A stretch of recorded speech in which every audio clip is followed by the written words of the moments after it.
kealiman itu adalah sesuatu yang dibanggakan Allah. Imam Amudi itu ulama ahli matematika. Jadi ada ulama itu ahli matematika. Dia nggak pernah ngajarkan pesolatan, zakat, sholat, tapi dia ngajar matematika. Kemudian dari matematika itu beliau menjadi ahli tauhid. Sehingga nanti Mungkar Nakir itu nggak akan tanya dia marabbuka wa manabuka, karena dia punya rencana. Yang ngajar tauhid itu saya, kata. Jadi kalau dia akan marabbuka, pangeran kamu itu siapa? Malaikat malah dilawan. Kamu pernah ngajar tauhid? Saya ini guru tauhid. Singkat cerita, saking keramatnya Imam Amudi, kata Allah, ya Amudi, presentasikan ilmu tauhid yang lewat jalur matematika ke semua malaikat saya. Semua malaikat saya tahu cara berpikir matematis. Karena malaikat itu imannya itu iman mauhibah, karena dia malaikat, ya iman karena tahu neraka, tahu surga, terus dia iman. Kalau kita enggak, kita iman tuh pakai logika, jadi lebih keren. Loh betul. Malaikat itu ketika bangga, ya Allah, apa ada orang yang imannya di atas kita? Jawabnya Allah ada. Siapa? Ya orang-orang kudus, kata Allah. Kira-kira gitu. Kenapa? Ya betul. Karena kamu iman saya itu wajar, kamu tahu saya, tapi mereka nggak tahu saya tapi iman.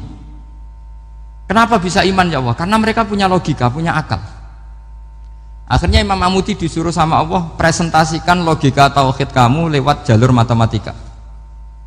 Malaikat disuruh dengerin semua. Isma'u ya malaikati, ini mimpinya wali. Terus Imam Amudi mulai mengajarkan nisbatul isnaini ilal wahid wa nisbatus salasa wal arba'ah ila ma la nihayatalah, niku binisbatin wahidah, yaitu far'un minal asli wa huwa al wahid. Bo angka sebanyak apapun 2, 3, 4 sampai 1 miliar itu nisbatnya ke angka 1 adalah nisbatul far'i ilal asli. Semuanya berasal dari 1. Maka hadhil awalim atau hadal alam ila ma la nihayatalahu, tetap semuanya ini cabang dari 1, yaitu wujud dari 1, yaitu Allah Subhanahu wa ta'ala. Sehingga semenjak itu ditiru sekian ulama. Akhirnya malaikatnya mantuk karena kepastian kalau Allah 1 yang diyakini malaikat itu sepasti logika yang dibangun orang-orang manusia ini, padahal tidak ngerti Allah Subhanahu wa ta'ala karena pakai akal. Sehingga di pondok itu orang harus ngerti mantek. Orang mantek itu ilmu yang jelimet tapi menyenangkan.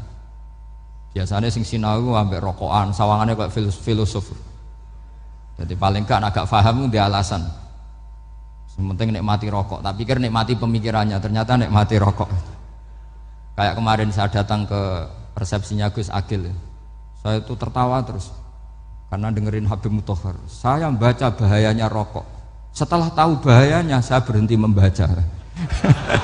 Tak pikir itu kan setelah tahu bahayanya saya berhenti merokok, ternyata enggak. Saya baca bahayanya apa?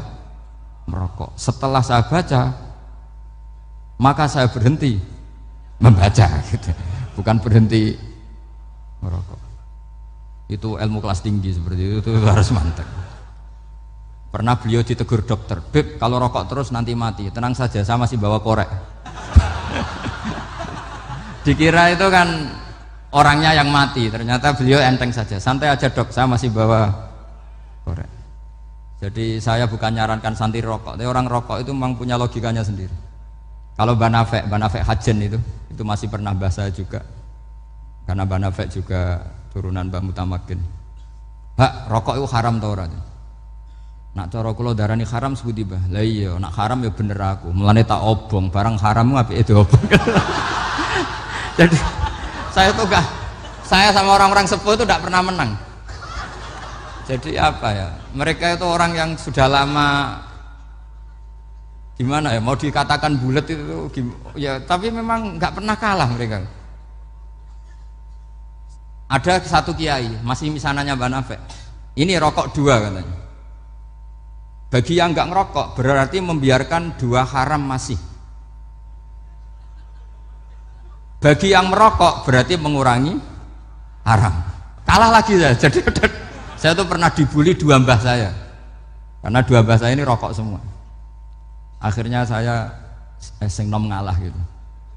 karena saya tidak mungkin bilang sing waras ngalah karena kalah sepuh gitu. Jadi ya sudah, mau tidak mau harus bilang sing nom kalah. Tapi yang penting itu kita mendengar. Jadi ternyata sepinter-pinternya kita itu mesti kalah pinter sama yang sepuh-sepuh itu. Jadi kalau tahu bahayanya rokok lewat membaca ya harus berhenti merokok, berhenti membaca katanya.